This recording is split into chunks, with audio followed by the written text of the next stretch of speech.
Құрметті оқырман, бұл әңгіме шалғай ауылда болған шынайы оқиға. Шаңырақтың ұйытқысы болған енесі өмірден өткен соң келіннің басына бұлт үйірілді. Күйеуі сатқандық жасап, өзге әйелдің жетегінде кетті. Ал қайын атасы келінді өтірік қорғаштаған болып, арам ойын іске асырды. Бұл оқиғаны өмірде болмаған деуіңіз мүмкін. Бірақ өкінішке орай, мұндай зұлымдық пен қорлық кей отбасында жиі кездеседі. Бірақ көбіне айтыла бермейді. Сабақ болсын деп жарыққа шығардым. Қара шаңырақтың есігін келін бақытпен аттаған. Үлкендердің батасымен, ағайынның ақ тілегімен тұрмысқа шыққан қыз жан-жағына нұр шашып жүретін. Бірінен соң бірін 3 сәбиін дүниеге әкелгенде төрдегі қариялар да, көрші қолаңда таңдай қақты. Нағыз бақыт осы шығар деп ойлады келін сансыз рет. Бірақ қара бұлттың қай күні үйірілерін ешкім білген жоқ. Енесі күлімсіреген күйі жүріп іштей дертпен алысып жатқан. Келініне сездірмеді. Бар уайымы отбасының тыныштығы еді. Күйеуінің мәртебесі күннен күнге өсіп, жақсы қызметке тағайындалды.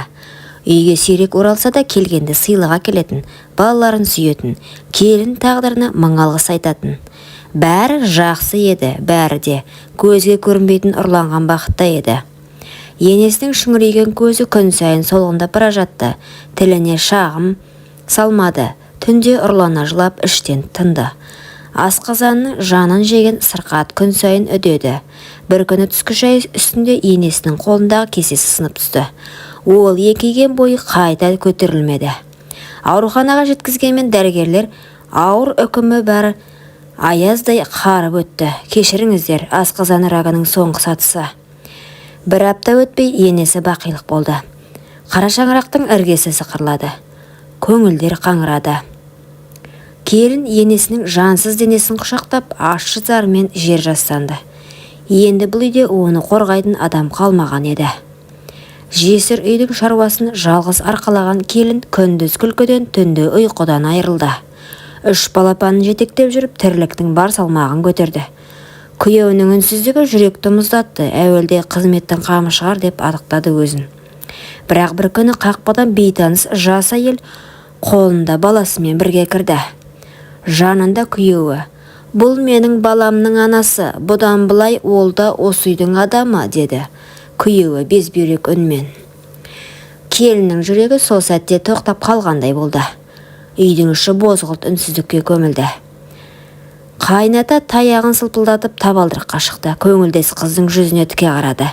Бұл үйдің төріне зинақор аяқ баспайды деп көретті. Олына шапалақпен тартып жіберді де екеуін қуып шықты. Келін езіліп тұрды. Іште әкесіне алғыс айтты, бірақ жараланған жүрек сарылмайтын еді.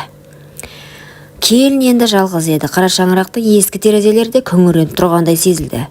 Кешкісін пеш басында 3 сәбиін құшақтап отырып үнсіз жылайтын. Түнде орнынан тұрып енесінің бос орындығын сипалайтын.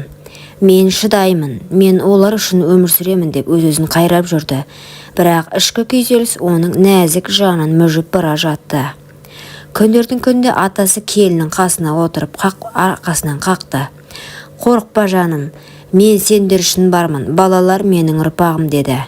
Келін алғыс айтты. Енді тек осы кісіден тірек табармын деп үміттенді. Алайда түндер өте келе атасының көзқарасы өзгере бастады. Күйеуі қолдауы мейірім емес, ашкөз құмарлыққа айнала бастаған еді. Келін сезді, бірақ сенгісі келмеді. Ол түнде көзі ілініп кеткен екен. Қап-қараңғы бөлменің ортасында бір ауыр көлеңке пайда болды. Біреу қасына еңкейіп, бетіне ыстық демін бүркіді. Келін шошып оянды. Қайнатасының көзі шоқтай жанып тұрды. Қолын иығына салып тырп еткізбей ұстады. Қорықпа, мен сендерді қорғаймын деп сыбырлады. Келін бар күшімен қарсылық көрсетті, бірақ қажырлы қарияны жеңу мүмкін емес еді. Ол түнде келіннің арын таптады. Келіннің жүрегі сол сәтте мәңгіге сынды. Келін таң атқанша дірілдеп жатты. Жан жарасы тән жарастан ауыр еді. Келесі күні қайнатасы ештеңе болмағандай шай үстінде жайбарақат отырды. Кешегі түнді ұмыт, бәрі сенің амандығың үшін деп салқын дауыспен. Келін үнсіз күйініп, 3 баласын жинап, шапанын кие салып үйден шықты. Бойындағы ауырлық зорлықтан да ауыр еді. Келін төркініне келіп еңіреп жылады. Анасы үнсіз тыңдады. Әкесі шапанын сілкіп, кім көргеннен қорқсақ, мына өмірде не істемекпіз? Еркек деген жүре береді, сен тірлік үшін төссең болмас па еді деп зілді, деді зілмен.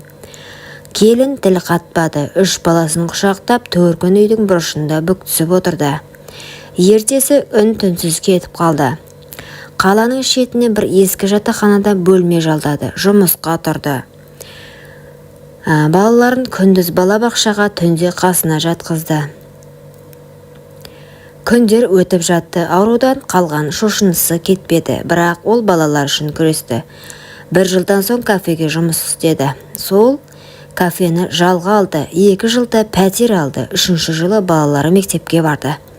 Келін қайта тұрды. Ал күйеуі жас көңілдеске алданып ақшасынан айырылды. Ол қыз өзге еркекпен кетіп, баласын тастап кетті.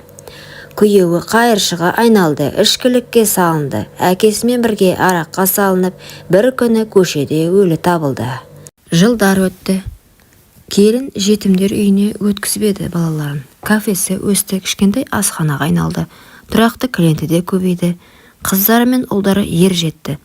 Анашым, сізге біреу жолықса қайта тұрмыс құрыңыз дейтін. Сол кезде ол үндемей жымиып қоятын. Іштей жауап берді. Қызым-ау, мен сендерден басқа ешкімге сенбеймін ғой. Қайтадан біреуге жүрек ашып, сосын тағы сатқындық көремін бе? Жоқ, еркектен көңілім қалды. Ол көңіл қайтып ашылмайды. Оны жалған бақыттың қызығы өлтірген. Құрметті оқырман, өмірден алынған шынайы оқиғаларды тыңдағыңыз келсе, менің арнама тіркеліп, лайк, комментарий жазып қолдап кетіңіздер. Келесі кездескенше.